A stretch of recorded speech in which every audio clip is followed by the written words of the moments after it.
দক্ষিণ দিশায় পিতৃলোক রয়েছে, পিতৃগণের নিবাস এবং নরক ইত্যাদি রয়েছে, তার জন্য কখনো দক্ষিণ দিকে পা দিয়ে ঘুমাতে নেই, তাহলে পিতৃগণ অসন্তুষ্ট হয়ে যাবে। দ্বিতীয়ত কথা, দক্ষিণ দিকে মুখ করে কখনো খাবার খেতে নেই। যেই ঘরের মধ্যে দক্ষিণ দিকে মুখ করে খাবার খাওয়া হয় সেখানে রোগ ব্যাধি কখনো ছাড়বে না। কখনো ভুলেও দক্ষিণ দিকে মুখ করে খেতে নেই। এই নিয়ম কোথাকার জন্য বলা হয়েছে? গৃহের জন্য। আপনি যদি ঘরের বাইরে আছেন, কোথাও নিমন্ত্রণে গেছেন, কোথাও কোনো অনুষ্ঠানে গেছেন, সেখানে কোনো দিশা ইত্যাদির দোষ থাকে না। গৃহের মধ্যে, ঘরের মধ্যে যখন আপনি খাবার খাচ্ছেন, যখন আপনি প্রসাদ গ্রহণ করছেন, ভোজন করছেন, সেই সময় আপনাকে দিশা ইত্যাদি অবশ্যই জ্ঞান রেখে কাজ করা উচিত। দক্ষিণ দিকে মুখ করে কখনো খেতে নেই। দক্ষিণ দিকে পিঠ করে কখনো মল ত্যাগ করতে নেই। বুঝতে পেরেছেন? মল ত্যাগ মানে লেট্রিন করতে নেই, দক্ষিণ দিকে পিঠ করে। এগুলো কিন্তু নিয়ম, শাস্ত্রের মধ্যে এক একটি নিয়ম পর্যন্ত লেখা। স্মৃতিশাস্ত্র যখন আপনারা পড়বেন তখন এই নিয়মগুলো তার মধ্যে খুব সুন্দর করে লেখা রয়েছে। দক্ষিণ দিকে পিঠ করে কোনো সময় মলমূত্র ত্যাগ করতে নেই। দক্ষিণ দিকে মুখ করে খেতে নেই। দক্ষিণ দিকে পা দিয়ে ঘুমাতে নেই। দক্ষিণ দিকে মাথা রেখে উত্তর দিকে পা দিয়ে ঘুমাবে, অন্যথা পূর্ব দিকে মাথা রেখে পশ্চিম দিকে পা দিয়ে ঘুমাবে। এগুলো হলো নিয়ম। প্রেম সে বলো রাধে রাধে। কোনো সময় জলের মধ্যে পেচ্ছাপ করতে নেই।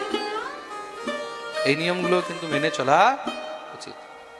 কোনো জলের মধ্যে, জলাশয়ে, পুকুর হোক বা কোনো নদী হোক বা কোনো কুয়া হোক বা কোনো ছোট মোটো জলাশয় হোক, তার মধ্যে ভুলেও কখনো পেচ্ছাপ করতে, তাতে জল দেবতা রুষ্ট হয়ে যায়। কদাচিৎ ভুলেও কখনো এই কাজ করবে না। এই নিয়মগুলো সবসময় মেনে চলবে। আমরা এগুলো মানি। কোন সময় কোন দিকে বসে মহারাজ খাওয়া শুরু করে দিচ্ছি, কোলের মধ্যে রেখে খাবার খেতে নেই। কতজনকে আমি দেখি কোলের মধ্যে নিয়ে বসে খাচ্ছে, থাল কোলে রেখে নিয়েছে। দুই হাতে খেতে নেই। বাম হস্তে যে খাবার খাওয়া হয়, ডান হাত বাঁ হাত দুই হাত লাগিয়ে যখন খাওয়া হয়, সেই ভোজনকে বিষ্ঠা তুল্য বলা হয়েছে। কিসের সমান বলা হয়েছে? বিষ্ঠা তুল্য। তার জন্য কদাচিৎ দুই হাত দিয়ে থালের মধ্যে খেতে নেই। যদি আপনার কাছে থাল নেই, কোনো পাত্র নেই খাবারের জন্য, ভগবান যদি আপনাকে কোনো পাত্র, কোনো থাল ইত্যাদির সামর্থ্য দেয়নি, শুধু হাত দিয়েছে, তাহলে দুই হাত দিয়ে খেতে পারবে। কিন্তু যদি আপনার কাছে পাত্র আছে, আপনার কাছে থালা আছে, ব্যবস্থা আছে, তাহলে তখন দুই হাত দিয়ে খেতে। বাঁ হাতে কখনো প্রসাদ পাওয়ার সময়, খাবার খাওয়ার সময় জল খেতে নেই। এগুলো একটি নিয়ম। বাম হস্তে যদি আপনি জল পান করছেন খাবার খাওয়ার সময়, তাহলে সেটাকে সুরা পানের সমান বলা হয়েছে। কিসের সমান বলা হয়েছে? সুরা পানের সমান।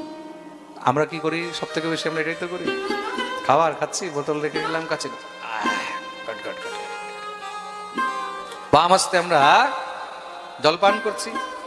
যখন আপনি খাবার খাচ্ছেন, দক্ষিণ হস্তে খাবার খাচ্ছেন, তো দক্ষিণ হস্তে মানে ডান হাতে জল খাওয়া উচিত। প্রেম সে বলো রাধে। এই নিয়মগুলো অবশ্যই মহারাজ প্রত্যেক মনুষ্যকে পালন করে চলা উচিত। শুধু এগুলো নিয়ম নয়, এগুলো হলো সভ্যতা। এগুলো হলো সভ্যতা। That is the civilization. এটা হলো সভ্যতা। আমাদের সংস্কৃতি, আমাদের ধর্ম আমাদেরকে এক একটি জিনিস শিখিয়ে গেছে। ওই যে আমি বলেছিলাম না পাঠে, আমাদের পূর্বপুরুষ তারা বাঁদর ছিল না, ঋষি মুনি ছিলেন। শাস্ত্রের মধ্যে এতটুকু পর্যন্ত লেখা আছে যে কোনো সময় মনুষ্যকে ভুলেও বস্ত্রহীন থাকতে নেই, নগ্ন থাকতে নেই। শরীরের মধ্যে কখনো কাপড় ছাড়া মানুষকে থাকা উচিত নয়। যারা বস্ত্রহীন হয়ে থাকে তাদেরকে অনার্য বলা হয়েছে, ম্লেচ্ছ বলা হয়েছে। বর্তমানে কি হচ্ছে?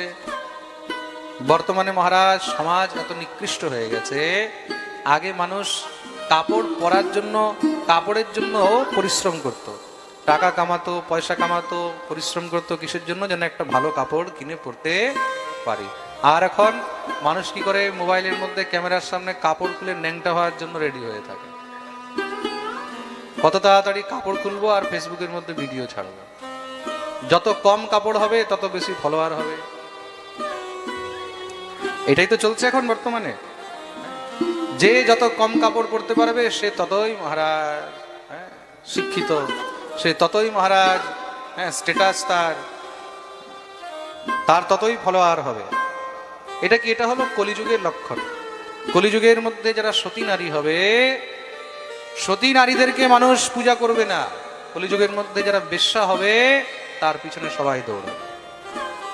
প্রেম সে বলো রাধে। এটা হলো কলিযুগের লক্ষণ। এটার মধ্যে মানুষের কোনো দোষ নেই, এটা যুগের ধর্ম।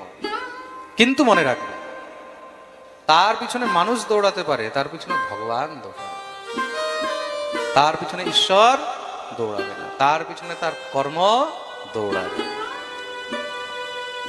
ভগবান উপর থেকে দেখছে, বেটা তোকে মানুষ বানিয়ে পাঠিয়েছি, তুই কাপড় খুলে খুলে বেড়াচ্ছিস, তো আগামী জন্মে তোকে কুত্তা বানিয়ে ছাড়বে, আর কাপড় পরতে হবে না, এইভাবেই ঘুরে বেড়াবে। প্রেম সে বলো রাধে রাধে। আমাদের সিভিলাইজেশন, আমাদের সভ্যতা, তার একটি নাম রয়েছে, তার নাম হলো আর্য সভ্যতা। তার নাম হলো আর্য সভ্যতা। আমাদের এখানে প্রত্যেকটি জিনিসের একটি নিয়ম রয়েছে, কিভাবে কি করা উচিত।